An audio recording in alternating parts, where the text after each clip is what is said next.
You don't remember the exact moment it began, because there wasn't one. There was no fall, no sudden tear, no clear injury that marked a beginning. There was only a feeling that stayed. At first, it was subtle.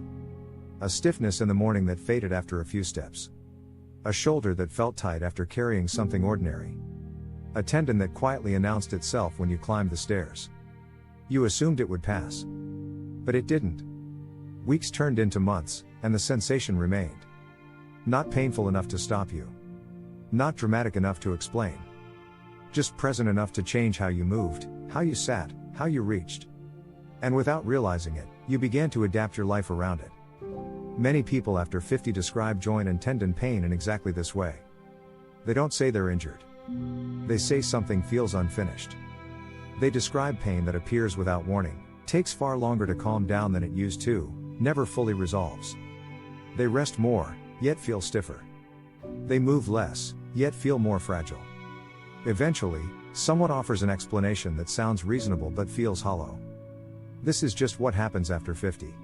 But that answer doesn't quite fit. Because this doesn't feel like breakdown. It feels like hesitation.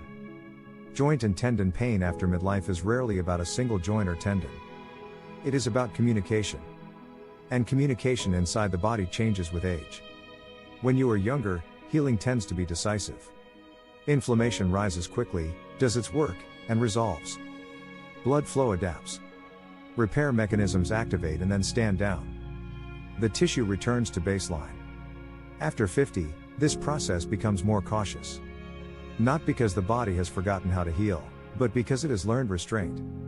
Connective tissue depends on precise timing and coordination. Tendons receive less direct blood supply than muscle. They rely heavily on signaling between cells to know when to rebuild, when to strengthen, and when to stop.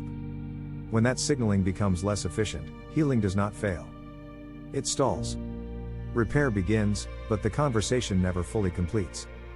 This is why joint and tendon pain after 50 often lives in a gray zone. It is not acute enough to demand intervention. It is not resolved enough to disappear. It lingers, quietly reminding you that something inside has not finished its work. As this continues, frustration often turns inward. People begin questioning themselves. They wonder if they are resting incorrectly, moving too much, or not moving enough. They worry they have lost resilience or discipline. But biology offers a kinder explanation. With age, several quiet shifts occur inside connective tissue. Blood vessels adapt more slowly to demand. Collagen turnover becomes less dynamic. Inflammatory signals remain active longer before resolving. None of these changes eliminate healing. They change how carefully healing is approached. After midlife, the body prioritizes stability. Before committing resources, it begins asking, is this repair safe right now? Do we have enough reserve? Will repairing this destabilize something else? These questions slow the process. And slowed repair is often experienced as chronic discomfort. This is where researchers studying aging and tissue repair began focusing on signaling peptides. Not substances that force growth. Not substances that block pain.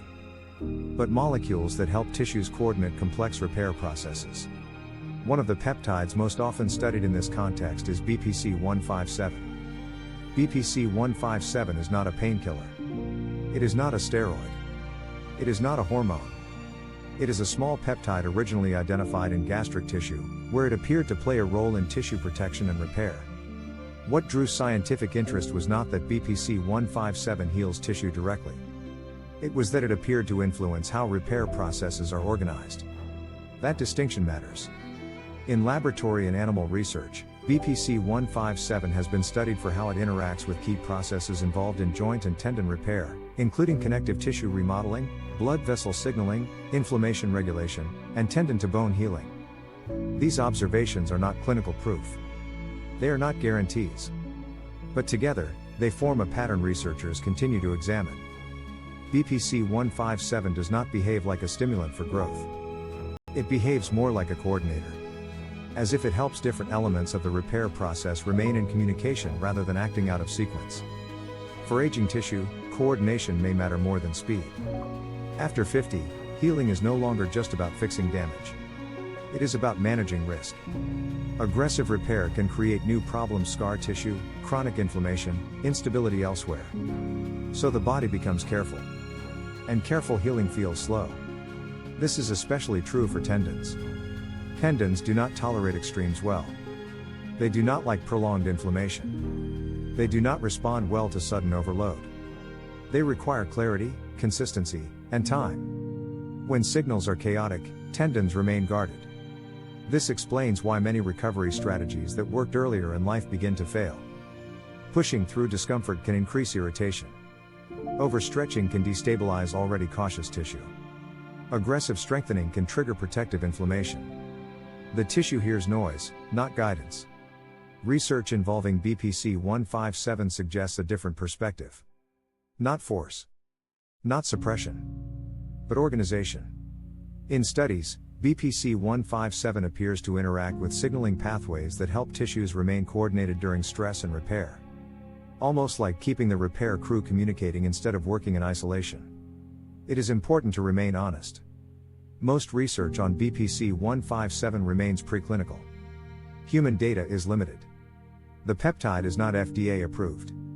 Products sold online carry real risks related to purity, dosing, and safety. Understanding the science does not mean acting on it. This video is educational, not medical advice. The deeper question is not whether BPC-157 can eliminate pain.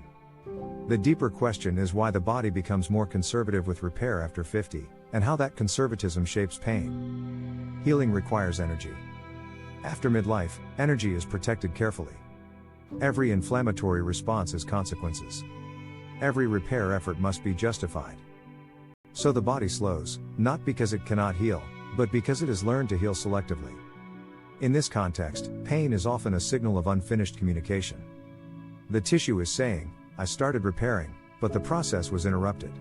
Modern life makes this worse. Long periods of sitting. Sudden movement. Incomplete recovery between stresses. The nervous system remains alert. Inflammation never fully resolves. The tissue stays guarded. Over time, this changes how you relate to your body. You move more cautiously. You hesitate before certain motions.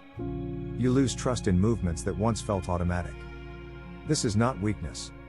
It is protection. If this explanation resonates, if it helps you understand why your pain feels unresolved rather than severe, this channel exists for moments like this. You are not failing at recovery. Your body is responding intelligently to a system that has changed. Understanding that difference can soften the frustration that often accompanies midlife pain. Returning to the science, BPC-157 has also been studied in relation to vascular signaling. This matters because connective tissue depends on consistent blood flow more than rapid circulation. Even subtle disruptions in signaling can alter how tissue responds over time. Coordination matters more than intensity. Again, these are early findings. They do not promise relief. They do not guarantee outcomes. But they offer insight into why healing after 50 feels different, and why forcing the process often leads to setbacks. Joint and tendon pain after 50 is rarely about how much damage exists. It is about how clearly the body can complete repair. When communication improves, tissue often becomes calmer, not because it is younger, but because it feels safer. This reframes the entire experience of pain. Instead of asking, how do I get rid of this? You begin asking, what does this tissue need to finish healing safely? That shift alone can change how you move, rest, and recover. Researchers studying BPC-157 are not searching for shortcuts. They are trying to understand how aging systems coordinate repair when resources are limited. How healing can be guided rather than forced. If you have noticed that your joints flare unpredictably, that tendons take weeks to calm down, that discomfort lingers even when you rest, you are not imagining it. And you are not broken. Your body is protecting itself. If this way of explaining joint and tendon pain feels calmer and more respectful, I invite you to stay with this channel. We are not here to promise cures or quick fixes. We are here to replace frustration with understanding. Healing after 50 has not disappeared. It has become wiser. More selective. More deliberate. And learning how to work with that wisdom, rather than fighting it, may be the most healing shift of all. Your body is not betraying you. It is asking for better coordination now.